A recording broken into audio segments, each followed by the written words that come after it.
Welcome to Werezilla's Retrospective. I'm your host, Werezilla.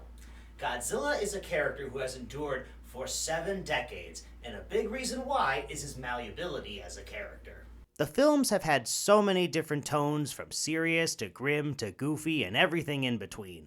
Godzilla himself has been a scary monster, a territorial animal, a genuinely heroic character, and these traits are not mutually exclusive depending on which version you're watching. Sometimes he's a radioactive dinosaur, sometimes he's an oversized iguana, and then there was that one time he was a plant. Today we're going to be talking about one of the most thematically interesting versions of Godzilla out there. Today's movie is Godzilla, Mothra, and King Ghidorah, Giant Monsters All-Out Attack. Quite a mouthful of a title, isn't it? And weirdly similar to All Monsters Attack, aka Godzilla's Revenge. And this is why most people just call this film GMK. The good news is this movie has a lot working in its favor. It was directed by Shunsuke Kaneko, who directed the 90s Gamera trilogy. Think about that for a second. Daiei originally made Gamera to capitalize on Godzilla's popularity, and now Toho is tapping talent from Gamera to make a Godzilla movie.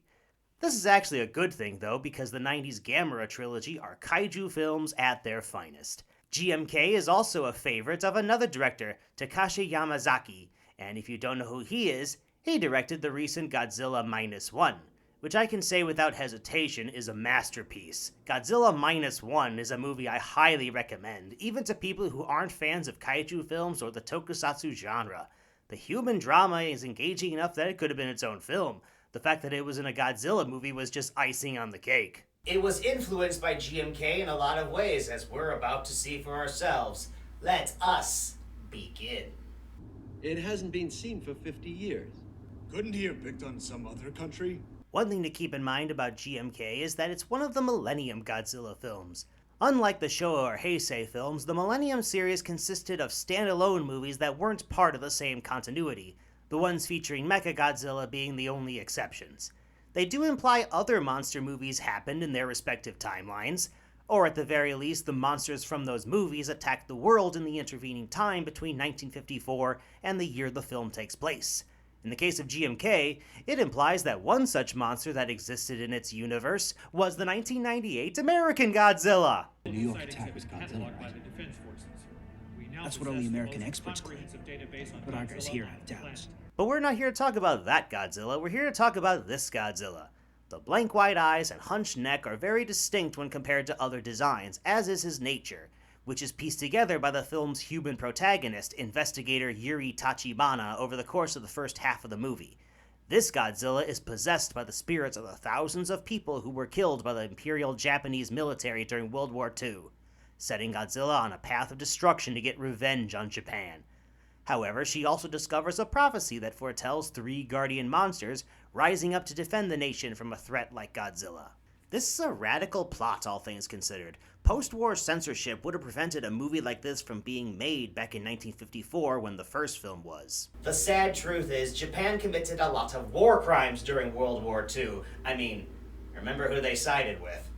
And this movie fully condemns their actions back then, while also insisting that they never be forgotten or whitewashed. This is shown in how the modern JSTF in this film believe a lie created by their predecessors, that the first Godzilla was destroyed by them, rather than the oxygen destroyer that actually killed him, leaving them confident they can handle Godzilla in the present day. They are wrong. Very wrong.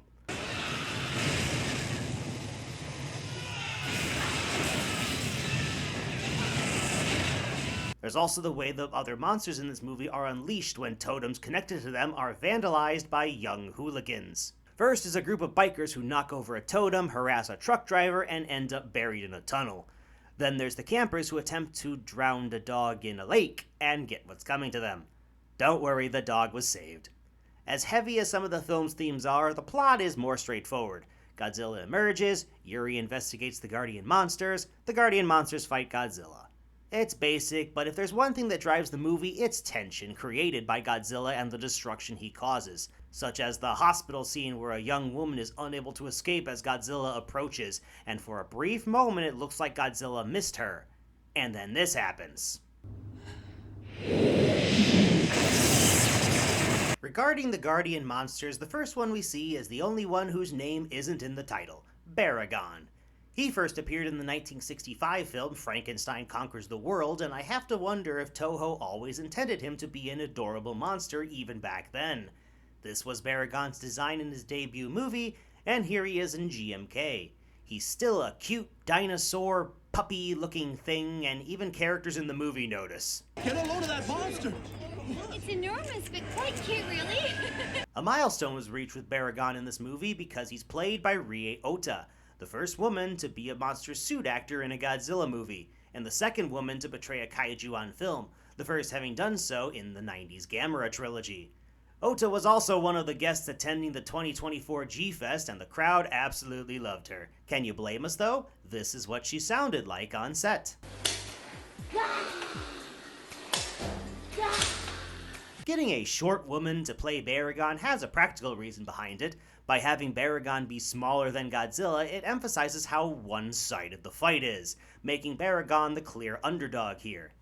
As for the other Guardian monsters, it makes sense as to why Mothra would be one of them. She's always been portrayed as one of the more benevolent kaiju, and she's no stranger to the more supernatural side of this genre. Her design ethos appears to take the opposite approach to Baragon's. Most Mothras look soft and fluffy, including her appearance on GMK's poster. Her actual appearance in the film gives Mothra more realistic, insect-like proportions. It makes her look less like a plush toy than previous versions. Look at those long, dangly legs. And then there's the odd one out. 1,000-year-old dragon. King Ghidorah. Ghidorah is a good monster in this movie. Well, that's gonna take some getting used to. Now, it is worth addressing Ghidorah wasn't one of Kaneko's first choices for this movie. When he was first brought on board, the monsters Godzilla were going to fight were Baragon, Varan, and Anguirus. And in hindsight, this explains why Mothra emerges from a lake of all things. I suspect in Kaneko's first draft, Varan was the one who rose out of the water in this scene. Why were Varan and Anguirus replaced, you may ask? Simple. Mothra and King Ghidorah are more well-known monsters, and Toho wanted the movie to sell as many tickets as possible. This isn't necessarily a bad thing. Baragon had only appeared in 2 films prior, so it's easy to reinterpret him as a Guardian monster, and as I said, putting Mothra in this role makes sense given her own history. But the vast majority of the time, Ghidorah is portrayed as an evil kaiju. Be he an alien invader, a genetically engineered creature from the future, or an extra-dimensional noodle, GMK's version of Ghidorah stands out from the crowd in an unexpected way. I mean, a film where Godzilla is the villain, that's not too out of the ordinary, but Ghidorah as a hero takes a lot of getting used to. In fact, of the 3 Guardian monsters, he's the only one who doesn't kill anyone when he's awakened from his slumber.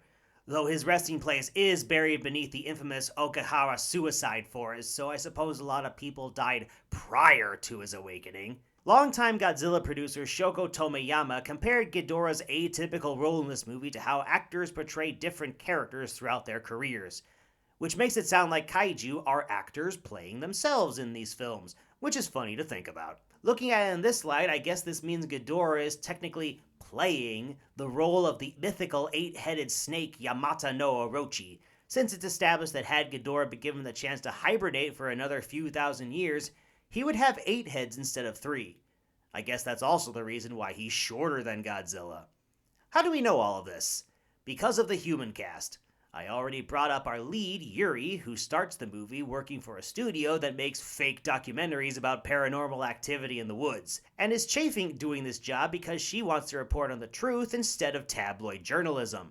However, this ends up working in her favor because investigating monster sightings inevitably leads her to learning about the Guardian monster's prophecy.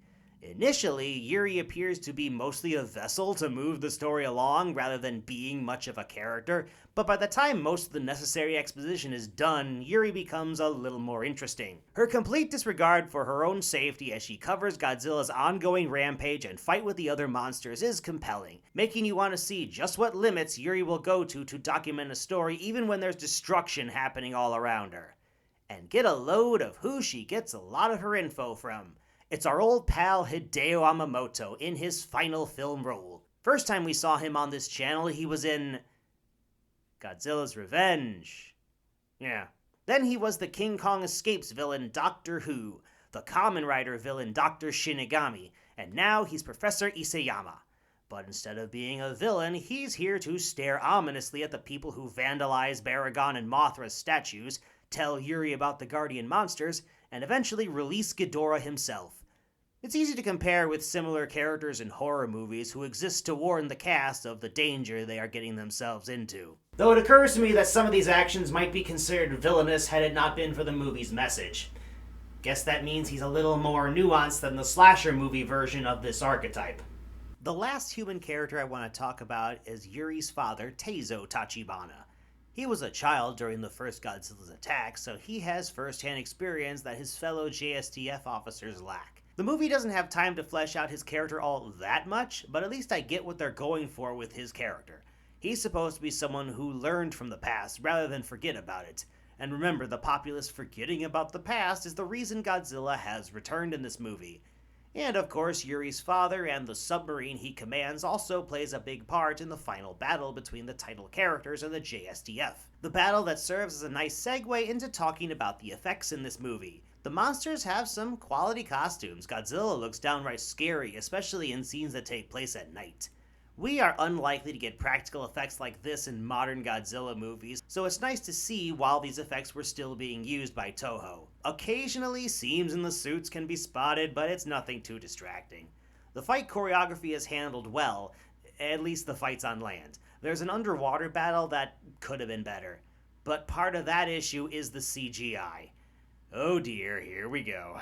Now, calling the effects in an early 2000s Godzilla movie dated might sound silly considering what the effects looked like in decades prior. But since the practical effects in GMK are at their best here, it makes the digital effects all the more glaring. The CGI is primitive, particularly when Mothra and Ghidorah fly around. I think the compositing in this movie is what aged the worst. This scene confuses me. Why superimpose Godzilla into the shot instead of having the suit actor stand in water?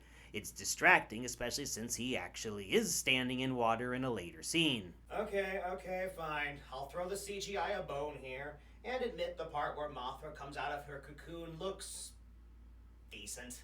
It's probably the best out of all of the digital effects. I appreciate how the cinematography makes up for some of the deficiencies in the CGI, with low-angle shots frequently used to make Godzilla look bigger and menacing. A smart move to sell the scale of the monsters is to put something in the foreground, and this movie has plenty of that. And then, there's the music in this movie.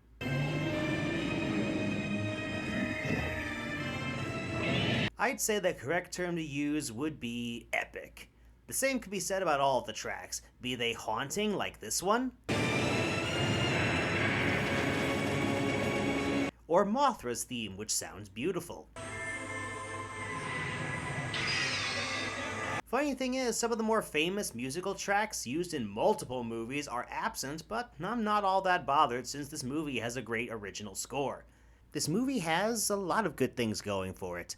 No wonder it had such a big influence on Godzilla -1.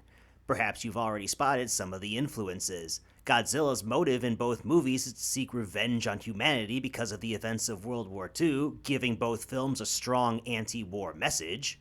The first use of Godzilla's atomic breath results in a mushroom cloud in both movies, and the climax for both movies have Godzilla dragged beneath the surface of the ocean, then a vehicle flies into his mouth, resulting in a massive explosion. And of course, both movies end with a shot of Godzilla's disembodied heart still beating. Oh, and a minor point, but both movies also have characters named Tachibana. I mean, GMK has a different plot with more monsters, so -1 isn't derivative enough to call a carbon copy because it's not. Let's not go that far. We don't have to tear down -1 to elevate GMK. Both are great movies in their own right. Gripes about the effects aside, I stand by what I said at the beginning of this video. GMK has a lot working in its favor. I can't say the same about the topic of my next review. It's a movie I've talked about before, and it's about time I give it a revisit. I'm looking forward to it, and I hope you are as well. When I came to you with those calculations, we thought we might start a chain reaction that would destroy the entire world. I remember it well. I believe we did.